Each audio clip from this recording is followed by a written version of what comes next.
बाळासाहेबांच्या तमाम शिवसैनिकांना तुमच्या ह्या अनिश गाढवेचा, बाळासाहेबांच्या या कडवट शिवसैनिकाचा आणि शिवसेनेच्या प्रवक्त्याचा मानाचा जय महाराष्ट्र, मानाचा जय महाराष्ट्र। जर अजूनही शिवसेना एक वादळ या आपल्या हक्काच्या माध्यमाला शिवसैनिकांना कुठेतरी सबस्क्राइब करायचं राहून गेलं असेल तर तुम्हा सर्व शिवसैनिकांना पुनश्च कळकळीची विनंती, आता ताबडतोब शिवसेना एक वादळ आपण सर्वांनी लाखोंच्या संख्येने सबस्क्राइब ठेवा। उभ्या महाराष्ट्राच्या कानाकोपऱ्यात आपल्या शिवसेनेच्या विचारांना पोहोचवणाऱ्या या माध्यमाला आपण सर्वांनी मिळून मोठं करा ही नम्र विनंती करतो। आजच्या व्हिडिओची सुरुवात खरं तर कुठून करावी हाच एक मोठा प्रश्नचिन्ह।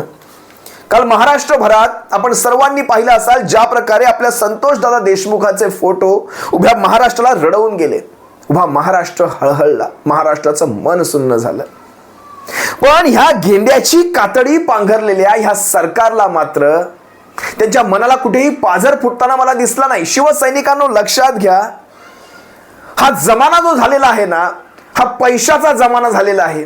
तुम्हाला वाटेल आजही काही प्रमाणात काही माणसं समाज प्रबोधन करणारी माणसं शिल्लक आहेत, पण ती हाताच्या बोटावर मोजणे इतकी आहेत। आज पहिल्यासारखं समाज प्रबोधन होत नाही।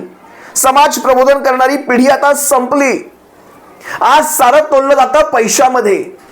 आज माझा काय फायदा, आज मला काय मिळणार, या सगळ्यातनं माझा किती हिस्सा, माझी किती टक्केवारी, आज एवढ्यातच राजकारण संपतं। समाज प्रबोधन झिरो। काय असतं ते समाज प्रबोधन? कोण आहे समाज?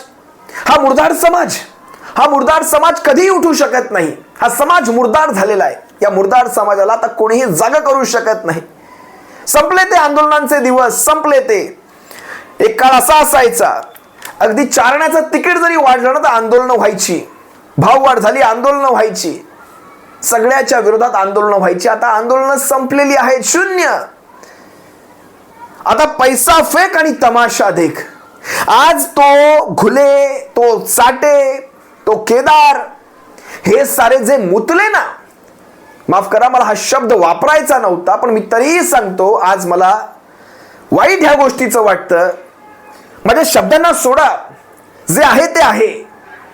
आज हे जे मुतले ना, मी लघुशंका वगैरे शब्द वापरणार नाही, कारण जे प्रकरण घडलंय ना महाराष्ट्रामध्ये, ते प्रकरण चांगले शब्द वापरायच्या लायकीचं नाहीये। त्याची धार अजिबात मला कमी करायची नाही। जे केलंय ते केलंय। आज मुतणारे मंत्री जर तुमच्या मांड्यांना मांड्या लावून तिथे 70,000 कोटी पचवून बसलेले असतील ना, तर ह्यांचे हे बगल बच्चे ज्यावेळेस ते त्या मृतदेहावर मुतत होते ना, मृतदेहावर, ते त्या देहावर मुतत नव्हते।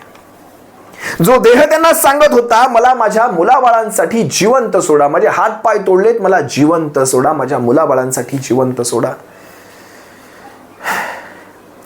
त्या देहावर नाही मुतले ते मुतले ह्या सरकारच्या बेजबाबदारपणावर, ते मुतले ह्या सरकारच्या कोडगेपणावर, ते मुतले ह्या सरकारच्या ढासळलेल्या कायदा सुव्यवस्थेवर, ते मुतले ह्या सरकारच्या, मला खरं तर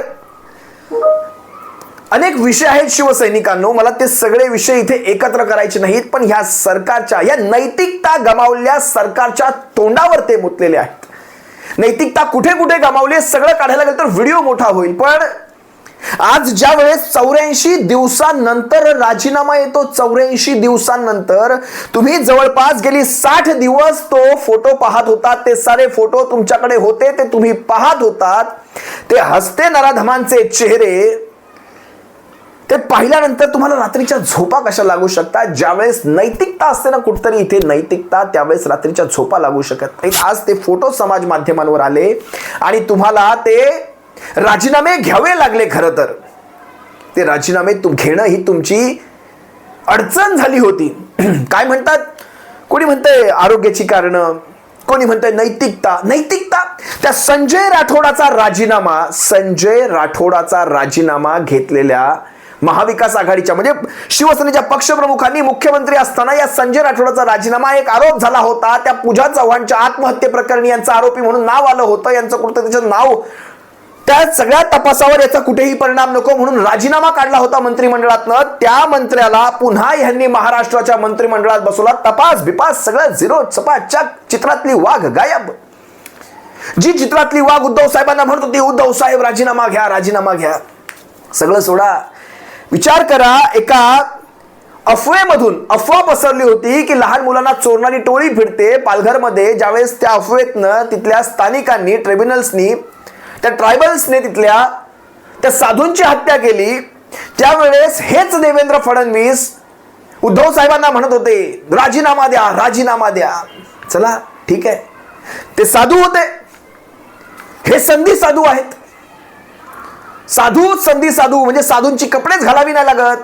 या संधी साधूंना 84 दिवस मांड्यांवर, आपल्या उबदार मांड्यांवर बसवलात. आपण ह्याचं काय करणार? आपण ह्याचं प्रायश्चित्त कसं घेणार? हे प्रायश्चित्त कसं फेडणार? फडणवीस साहेब, आज खरं तर दमानिया ताई ज्या बोलल्या अगदी बरोबर बोलल्या. आज बोलणाऱ्यांना संपवलं जातं. आम्ही घाबरत नाही, आम्ही घाबरत नाही. आज अशाच प्रकारे कदाचित आम्हालाही संपवलं जाईल, आमचेही मुर्दे पाडले जातील, आमचीही माना कापल्या जातील, आमचेही हातपाय तोडले जातील, आम्हालाही जमिनीखाली गाडलं जाईल. एक दिवस येईल, दिसणार नाही आम्ही तुम्हाला फार काळ. मग या अशा वातावरणामध्ये आपण हुकुमशाहीच्या दिशेने चाललो आहोत, दौडत आहोत, पळत आहोत. आपण हुकुमशाहीच्या दिशेने पळत आहोत. विचार करा, आज आपलं घर, मी, माझं घर, माझी मुलं, हे सगळं बघत जर आपण बसलो तर भविष्यात येणाऱ्या पिढ्यांना आपण या महाराष्ट्रात काय दिवस दाखवणार आहोत पहा. आपण म्हणतो हिंदुत्ववादी आम्ही, आम्हाला हिंदू राष्ट्र आणायचं, हे असलं हिंदू राष्ट्र आम्हाला नको ज्याच्यात हिंदूच हिंदूंना मारणार असेल. आज देशमुख कोण होते बरं? आज देशमुख कोण होते? संतोष दादा देशमुख कोण होते? आदर्श पुरस्कार मिळवणारे, आदर्श गाव पुरस्कार मिळवणारे संतोष दादा देशमुख हे सरपंच कोण होते? मस्साजोगचे. हिंदू नव्हते. मग आपण चाललोय अफगाणिस्तानाच्या रस्त्यावर, त्या पाकिस्तानाच्या रस्त्यावर, त्या इराण इराकच्या रस्त्यावर, त्या सोमालिया, सिरिया त्यांच्या रस्त्यावर चाललोय आपण. दौडत आहोत, दौडत आहोत. हेच होणार आपल्या बाबतीत. पहा जरा, मला वाटतं मुंबई तकने एक चांगला व्हिडिओ प्रसारित केलाय. मुंबई तकने सांगितलं कशा प्रकारे 308-1, 308-2, 308-3, 308-4 आणि 308-5 ही प्रकरणं, म्हणजे ही कलम ज्यावेळेस टाकली गेली FIR मध्ये, चार्जशीट येईपर्यंत जे महत्वाचं, ज्याच्यामध्ये 10 वर्षांची शिक्षा होऊ शकते, 308-2 आणि 308-5 ही कलमच गायब. कशी गायब झाली? तपास यंत्रणा काय करतायत माहित नाही, पण ही 10 वर्षांची शिक्षा म्हणजे फक्त खंडणीतली चिरीमिरी कलम ठेवायची, बाकी सगळं गायब. कसं होणार? काय होणार या महाराष्ट्राचं? आज आमच्यासारखी माणसं अशीच संपवली जाणार. बोलणाऱ्या माणसांना ठेवायचं नाही. आज काय करतायत हे आंदोलन? मला खरं तर तुम्हाला त्या विषयावर तुमचं लक्ष वेधायचंय. आज एकनाथ शिंदेचं सभागृहाच्या आतमधलं ते भाषण मी पाहिलं. त्यांच्या भाषणातला अर्धा वेळ त्यांनी अबू आझमीवर बोलण्यात घालला. अबू आझमी त्या औरंग्याच्या अवलादीला तुमचं वरती सरकार आहे, खालती सरकार आहे, त्याला ताबडतोब देशद्रोहाचा गुन्हा टाका, त्याची आमदारकी रद्द करा, त्याला जेलमध्ये टाका, मरण जेलमध्ये ठेवा, त्याला मरण येईपर्यंत जेलमध्ये ठेवा त्या औरंग्याच्या अवलादीला. पण तुम्ही ते करणार नाहीत, कारण तुम्ही आहात संधी साधू. हे सारं स्क्रिप्टेड आहे का? हा प्रश्न महाराष्ट्राच्या जनतेला पडतो. कारण ह्या प्रकरणातलं लक्ष कुठतरी ह्या प्रकरणात वळवण्यासाठी ही सारी स्क्रिप्ट लिहिली गेली आहे का? आज मला खरं तर भास्कर साहेबांनी अगदी 1.5 मिनिटांच्या भाषणामध्ये, मी भास्कर साहेबांच्या विरोधी पक्षनेते पदावर वेगळ्या व्हिडिओत बोलेल, पण आपल्या 1.5 मिनिटाच्या भाषणामध्ये त्यांना माहिती होतं हे सत्ताधारी मला बोलू देणार नाहीत. त्यांनी बरोबर आपल्या 1.5 मिनिटात त्या गदारोळातही आपला मुद्दा तिथे सांगितला. वरच्या खालच्या सरकारांच्या काळातही तुम्हाला जर आंदोलन करावी लागतात, आंदोलन कसली करता? तुम्ही त्याला शिक्षा द्या आणि दाखवा तुम्ही नौटंकी करत नाही आहात. बघायचंय तुम्हाला भास्कर साहेब काय म्हणाले. एकदा हा व्हिडिओ. अध्यक्ष महोदय, ज्या पद्धतीनं औरंगजेबाचं उदाहरण, अध्यक्ष महोदय, ज्या पद्धतीनं करण्याचा प्रयत्न होतोय त्या व्यक्तीवर देशद्रोहाचा गुन्हा दाखल झाला पाहिजे आणि त्या व्यक्तीला निलंबित केलं पाहिजे, आमची मागणी आहे. सदस्यता निलंबित करा, ते नेहमी करा. आपण पुढे जाऊ मग ठरवू. नाही ना अध्यक्ष महोदय, ज्या व्यक्तीनं छत्रपती शिवाजी महाराजांना त्रास दिला, ज्या व्यक्तीनं छत्रपती संभाजी महाराजांना त्रास दिला, त्या व्यक्तीचा आदरपूर्वक उल्लेख जर या सभागृहामध्ये किंवा सभागृहाच्या बाहेर होणार असेल तर त्याचं निलंबन झालं पाहिजे आणि त्याच्यावर देशद्रोहाचा गुन्हा दाखल झाला पाहिजे, ही आमची मागणी आहे. सन्माननीय अध्यक्ष महोदय, आपण मला संधी दिली होती आणि सभागृह ऍडजॉर्न झालं. या सभागृहामध्ये एक गंभीर असा विषय या ठिकाणी आपल्या सर्वांच्या समोर आलेला आहे. अध्यक्ष महोदय, आम्ही स्पष्टपणे मी तुमचीच बाजू मांडतो.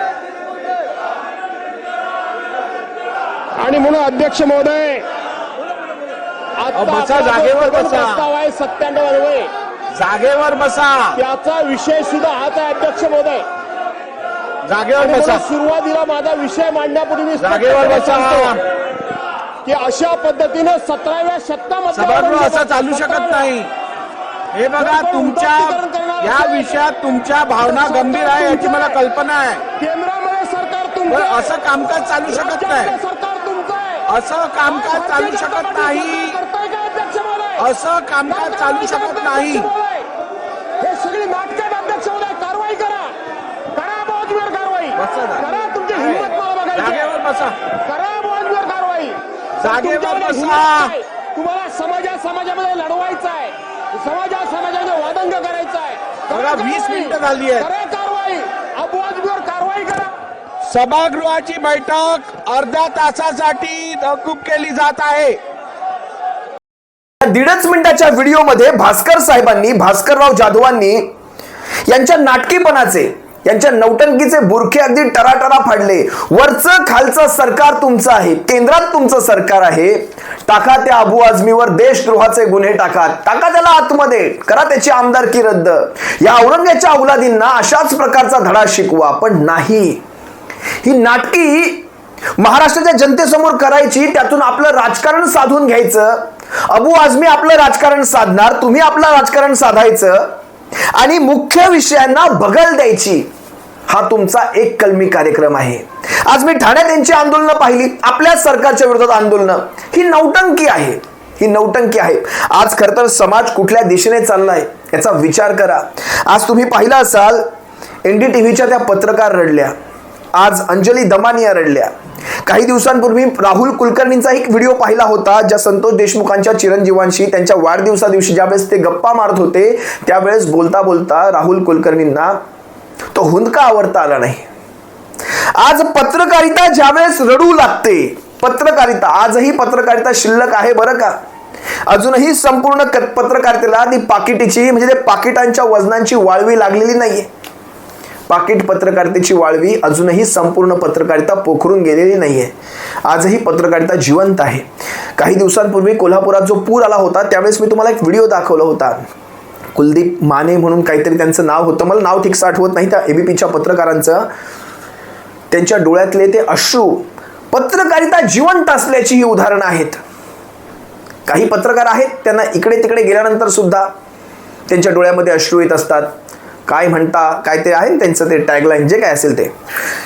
पण आज ज्या वेळेस पत्रकार सुद्धा रडू लागतात, आज मी NDTVच्या त्या महिला पत्रकाराचं, त्यांचं नाव मला सांगता येणार नाही, पण ज्यावेळेस धनंजय देशमुख त्यांच्या डोळ्यात आसू आली, त्यांचा तो हुंदका दाटून आला, त्यावेळेस त्यांच्या डोळ्यात सुद्धा आसू आली आणि त्यांनी त्यांना सावरायचा प्रयत्न केला. पण शेवटी कसं असतं, पत्रकारिता ज्यावेळेस ते लाईव्ह कॅमेऱ्यासमोर होत्या तरी सुद्धा त्यांना आपले अश्रू थांबवता आले नाही. कारण ही एक स्पॉन्टेनियस रिॲक्शन आहे, ती तुम्हाला थांबवू ऐच्छिक नसते, ती आपोआप आतून येत असते, ती भावना आतून येत असते. आज ज्यावेळेस पत्रकारिता रडते त्यावेळेस समजायचं समाज हा चुकीच्या दिशेने दौडत आहे. या समाजाला, महाराष्ट्राला सध्या प्रबोधनांची गरज आहे. दुर्दैवाने महाराष्ट्रात प्रबोधनकार शिल्लकच नाही असंच म्हणता येईल. एक काळ होता ज्या काळामध्ये प्रबोधनकार ठाकरे असतील, गाडगे बाबा असतील, अण्णाभाऊ साठे असतील, अशी अनेक नावं आहेत, अशी अनेक महान नावं आहेत ज्यांनी महाराष्ट्राचं प्रबोधन केलेलं आहे. पण आता अशी नावं आणि अशी माणसं महाराष्ट्रात प्रबोधनासाठी शिल्लक नाहीत. त्यामुळे हे महाराष्ट्राचं दुर्दैवच म्हणावं लागेल. आज आपण 5व्या वर्षानंतर ज्यावेळेस 2029 मध्ये जाऊ, त्यावेळेस हे सारं आपण विसरलेलो असणार. त्यावेळेस नवीन आलेल्या योजना, नव्या वाटल्या गेलेल्या नोटा, कोऱ्या करकरीत नोटा 1500, 2100, 3100, 3200, 3500 मध्ये आपण विकले जाणार. त्यावेळेस त्या 2-3 महिन्याच्या वाटल्या गेलेल्या नोटांवर आपण महाराष्ट्रात पुन्हा हेच हैवान निवडून देणार, पुन्हा हीच सरकार निवडून देणार आणि पुन्हा 5 वर्षासाठी आपल्या पुढच्या पिढ्यांची आयुष्यांची, त्यांच्या आयुष्यांची 5-50 वर्ष वायाला घालवणार.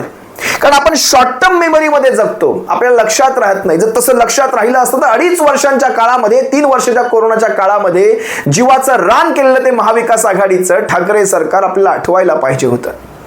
ज्या काळामध्ये श्वास जगवणं गरजेचं होतं, तो काळ कसा आपण महाराष्ट्रात घालवला तो आपण विसरलो, सारे विसरलो आपण. आणि 1500, 2100, 3500 रुपयांमध्ये आपण सारे विकलो जात आहोत. हे दुर्दैव आहे या महाराष्ट्राचं. आज म्हणून मगाशी म्हणालो ना, आमच्या देशमुख दादाच्या त्या मृत शरीरावर ते मुतलं गेलेलं नव्हतं, ते मुतलं गेलेलं होतं या सरकारच्या त्या ढासळलेल्या कायदा सुव्यवस्थेवर आणि या सरकारच्या नैतिकतेवर. असो, तुर्तास इथेच थांबतो आणि तुम्हा सर्वांची रजा घेतो. सप्रेम जय महाराष्ट्र बाळासाहेबांच्या शिवसैनिकांना. काळजी घ्या. जय महाराष्ट्र.